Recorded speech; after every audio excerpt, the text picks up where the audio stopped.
The officers thought they could get away with turning someone's pain into a joke. But the moment one of them lifted the black woman's skirt, everything shifted in an instant. They had no idea who they were messing with.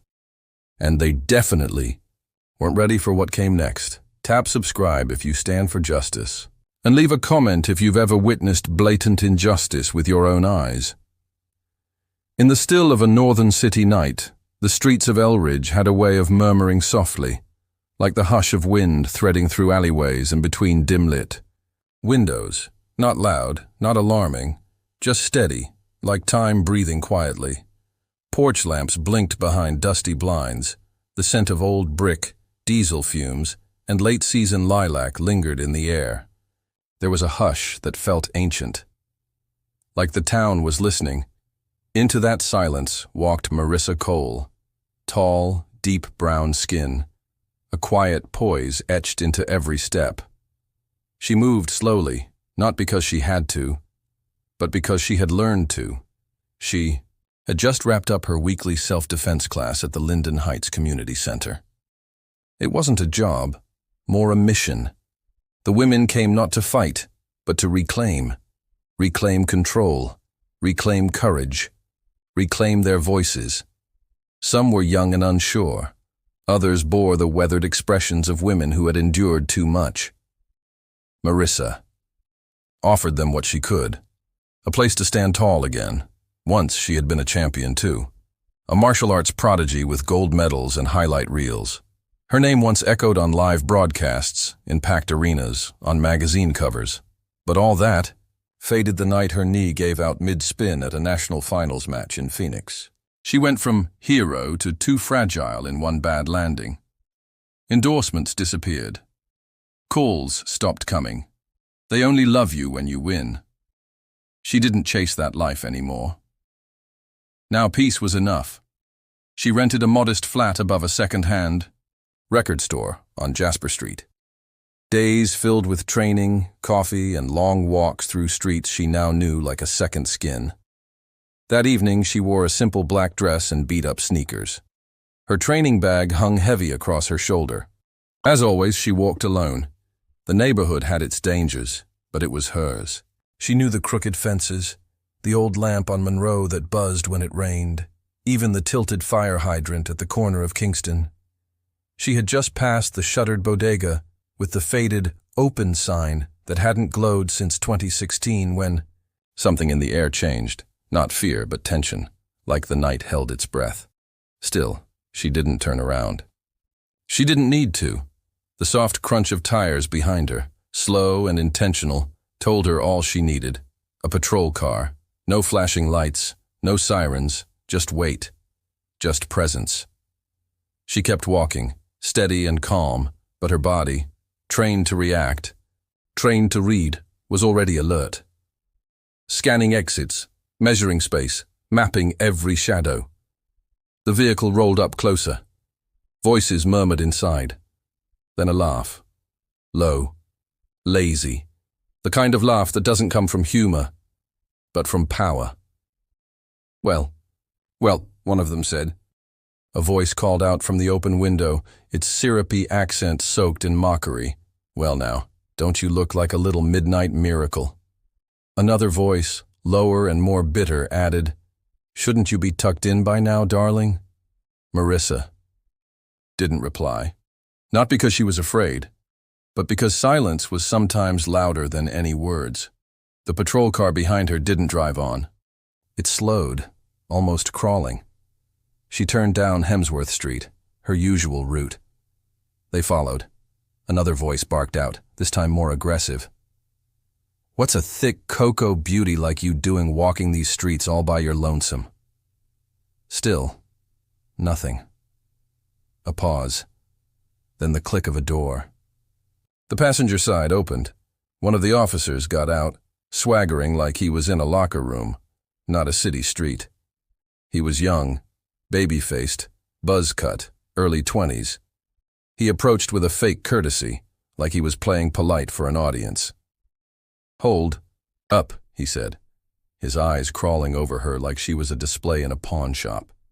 You're that martial arts girl, right? The one from the sports show? Didn't think you'd be this real in person, he grinned. Marissa kept walking. But now his shadow lined up with hers, pacing her like a mirror. You used to smash faces for a living, huh? He said. Guess now you just blend in with the block like the rest of them. He laughed, as if he were the funniest man alive. The squad car behind them crept along, just slow enough to follow the scene. From inside, another officer hollered, Yo, Marcus, don't push it. She might actually knock you out. Laughter burst from the car. Marissa adjusted her shoulder strap, not out of fear, but calculation. Marcus, or whatever his real name was, stepped in closer. You know, he murmured, a girl dressed like that. Some might take it the wrong way. Then, without warning, he reached out and flicked the back of her dress. Not forcefully, not violently, just enough to humiliate, enough to show power. The laughter from the car cracked the silence like breaking ice. Someone honked the horn, twice. Marissa froze, not from panic, but precision, her breath steady, her body still. She had faced pressure before. She'd known victory, loss, pain. But this was something colder. She turned, slowly, with the grace of a tide changing course, her eyes locked on his. And Marcus, mid-smirk, stopped cold. Something in her stare unraveled him. When she spoke, her voice was steady, controlled. You think that was funny? He blinked, fumbled. Hey, chill. It was just a joke. No, she said, stepping in. You don't get to joke about me. Not tonight. His hand twitched upward, a reflex of retreat. We were just messing around. Her arm moved like lightning. She grabbed his wrist, twisted it behind his back, and yanked him down. He folded with a grunt. Helpless. The second officer jumped from the car. Marissa moved with instinct. A spin, an elbow, clean and precise, right beneath the ribs where the vest didn't reach. He stumbled back, wind knocked from his body. The third cop sat frozen in the driver's seat, his hand hovering near his holster. But not moving, watching, calculating. Marissa stood still, her chest rising and falling like tides on North Bay shore. She looked at them. Their uniforms, their confusion, their fear. She said nothing. She didn't have to. Then she turned and walked away. No one followed. Marissa's footsteps echoed softly along the empty road, her sneakers hitting the pavement in a slow, steady rhythm. Not hurried. Never hurried. The adrenaline had faded, but her breathing remained even, her pulse calm. Behind her, the patrol car still hadn't moved. She could feel their confusion now. Not threat, just unsettled silence. Questions left in the heavy night air with no answers. She turned onto Eldridge Lane, disappearing beneath the flickering glow of a half-dead streetlight. Her apartment was 3 blocks away. She walked those final minutes, as if nothing had happened, as if she hadn't just taken down 2 officers and stared down a third without raising her voice. The next morning, sunlight spilled between slatted blinds with no trace of the night before. The small apartment smelled of black coffee and warm cedar. She moved through her routine with practiced calm. A stretch, a shower, a moment of stillness by the window. Her phone buzzed. Nothing urgent. A local bulletin, a weather ping, a message saying her groceries were ready. No mention of sirens or uniforms or anything else. Just quiet. But quiet had a texture if you knew how to feel it. Across town, inside the district's 6th precinct, the air was changing, slowly at first, but undeniably. Officer Terrell Hammond, 26, relatively fresh to the department, came in with shadows under his eyes and a jaw clenched too tight. He skipped the morning banter, ignored the coffee line, kept his head down. Nearby, Officer Marcus King, the one who had touched Marissa's dress, sat at his desk, tapping his fingers in nervous bursts. He didn't laugh at the usual nonsense, didn't bring it up either. Not the incident, Not directly, but in a precinct, mood spreads quicker than facts. Sergeant Elaine Booker, a 20-year veteran who managed the station floor, felt it before anyone said a word. She'd seen this before. Not guilt, but bruised pride. The kind that came when men couldn't explain what shook them. When someone like Marcus stopped bragging and started blinking too often, she knew something had cracked. Around 10 a.m., she passed the break room and caught a hushed voice. She didn't even say anything. Then the scrape of a chair, a shuffle of feet.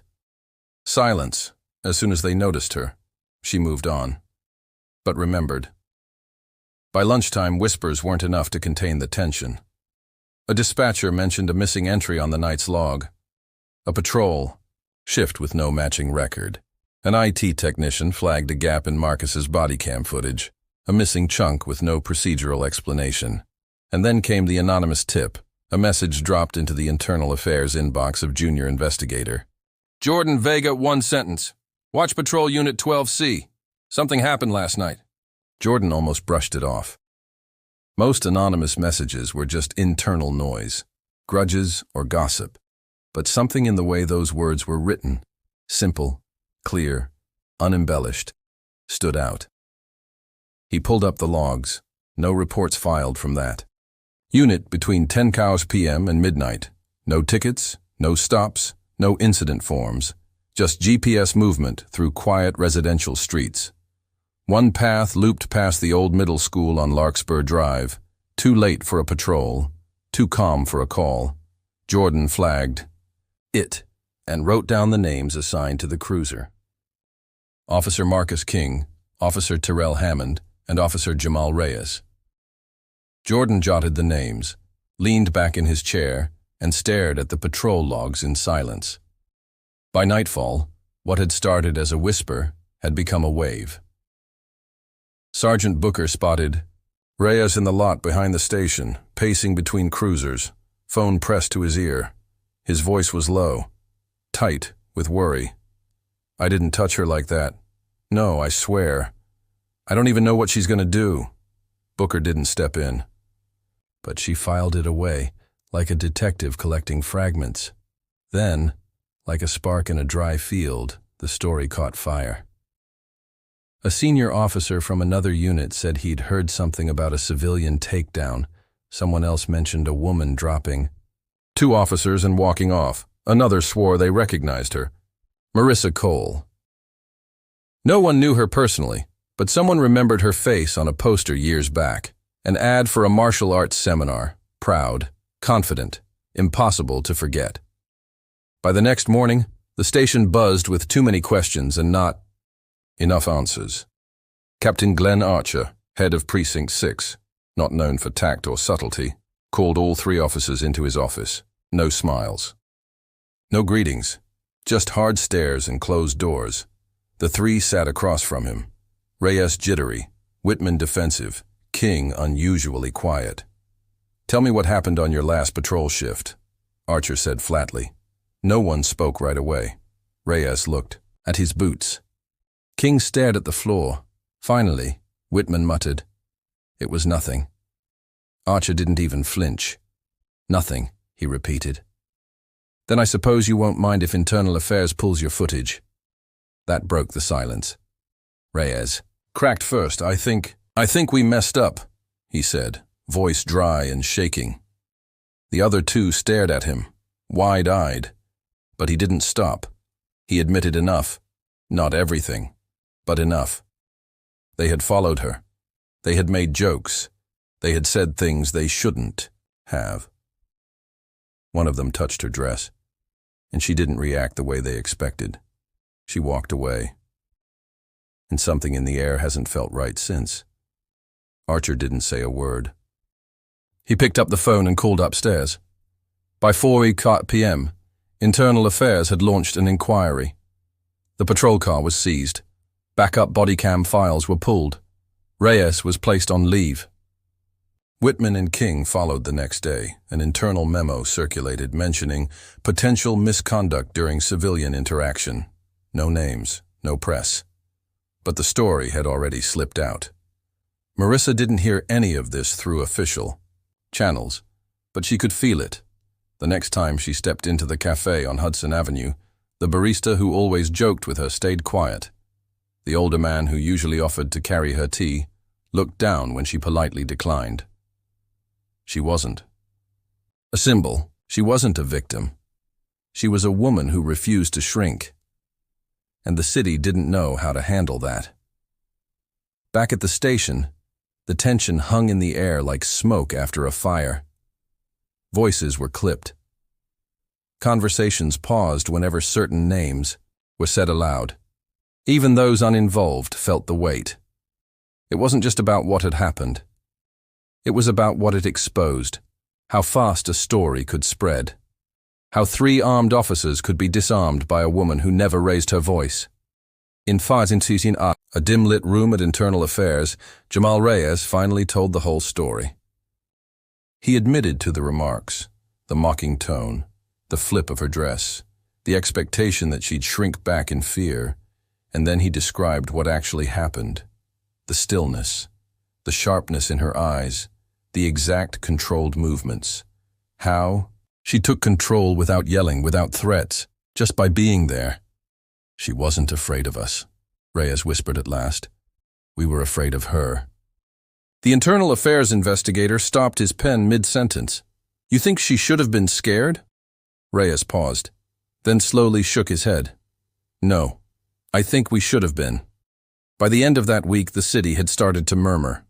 No sirens in the headlines, no bold fonts or splashy photos, just a small piece tucked into the bottom half of the Tribune's metro section. 3 officers placed on leave pending review of civilian encounter. No names, no quotes, just a brief mention, a questionable incident during standard patrol. But online, people began to connect the dots. This wasn't New York. This wasn't LA in a city like Elridge. Stories traveled faster than press releases, through corner stores, church pews, barbershops. By the second day, someone had dug up an old video of Marissa in a spotless white GI, breaking boards on a national sports show, sweat dripping, crowd roaring. Is this her? Wait, they tried that with her? She's still living here? The comments flooded in.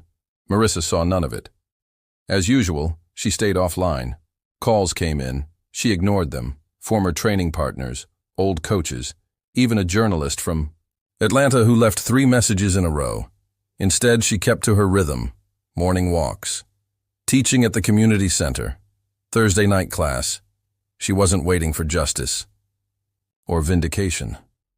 She was waiting because she knew something most didn't. When power is challenged, it doesn't always retreat. Sometimes it watches and waits to strike. On Monday, a different cruiser appeared, parked across the street from her apartment building. New faces, new unit, but the same eyes. They weren't there to scare her. Not yet. They were calculating, trying to read her next move. Would she speak out? Would she press further? Marissa didn't flinch. She sat outside on the bench, coffee in hand, sunglasses, hiding her gaze. But she could feel them, watching, wondering, whispering. Inside the precinct, no one said her name anymore. Reyes had stopped showing up, claiming stress leave. King had lawyered up. Whitman refused to answer more questions. Everyone knew there was an investigation. No one wanted their name anywhere near it. Briefings grew shorter. Hallways got quieter. Even officers with no ties to that night began choosing their words carefully. Not out of fear, but because the illusion had cracked. Captain Archer, once loud and untouchable, kept his door shut more often now. The pressure had shifted, and the questions coming down from above weren't just about that one incident. They were about the culture, the pattern, and what else might have gone unseen. Some thought it might reach higher, not just the officers, but the whole command structure. So Archer scheduled sensitivity briefings, announced new reporting protocols, and circulated memos on cultural accountability. But everyone knew. This wasn't about reform, it was about appearances. Meanwhile, Marissa kept moving as if nothing had changed. No interviews, no lawsuits, no press conferences. And that silence unsettled them more than a courtroom ever could. She had spoken with stillness, with resolve, with the way she stood firm and walked away, leaving them exposed like boys playing with fire. They didn't understand. One afternoon, as she stepped out of the cafe on Hudson Avenue, a man in his 40s approached. Off-duty, still in partial uniform, he looked unsure, almost shy. "Miss Cole?" he asked. She turned, met his gaze. "I work at Precinct 6, he said. Some of us have been talking." She waited. He swallowed hard. "They're not afraid of being caught," he said quietly. "They're afraid because they don't know what you'll do next." Marissa looked at him, really looked, then gave a soft nod. "That makes two of us," she said. He nodded back, then left. The review, now under external oversight, gained speed. Footage from a dry cleaner's security cam corroborated parts of her story. The deleted body cam segment was recovered from a secondary server. The official report cited inappropriate conduct, unauthorized contact, and verbal escalation with racial undertones. But one line stood out in bold. The civilian did not escalate. The officers did. That sentence traveled. It landed in another memo. Then in a citywide assessment on use of force training and public accountability. A name once tied to trophies and tournaments was now surfacing in policy rooms and council meetings. Softly, inevitably. Without her even trying, Marissa still walked her route. She passed the mural of Maya Angelou, recently repaired after another act of vandalism. She paused, then kept going. People recognized her now. Some nodded, some looked away. A few approached, mostly women, in stores, on sidewalks.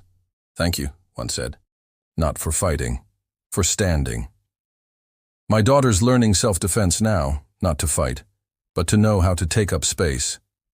Marissa smiled, nodded, moved on. Weeks passed. One officer was formally suspended. Another resigned before facing a hearing. In a move that surprised his own lawyer, Jamal Reyes asked to speak again. "I don't want to be the guy who stays quiet," he said. "What we did, it wasn't just stupid. It was part of something bigger, and she stopped it." Internal Affairs marked his cooperation as exceptional, but the public had already reached its own conclusion. The silence had cracked, and silence, once broken, never quite heals the same. Marissa never made a statement. She ignored interview requests, left unread the offers to share her side, because the truth didn't need explaining. It had been seen, in how she stood, how she didn't flinch, and how a police department struggled beneath the weight of a moment it couldn't control or explain away. One crisp morning, as fall settled over the city and the breeze turned sharp, she walked her path again, past the shuttered school, past the fence still bent at the corner, past the spot where a stranger in uniform once reached for her dress. The sidewalk had been repaired, a new light installed, a camera mounted high. City initiative, they said, but the space still held something. Not fear, not shame, just memory. She paused, glanced around. No one watching, no movement. She shifted her bag, then walked on, her steps steady, her shadow long in the morning light. They had tried to reduce her to a moment, but she had become a mirror. And everyone, officers, leaders, strangers, had been forced to look, and this time they couldn't look away.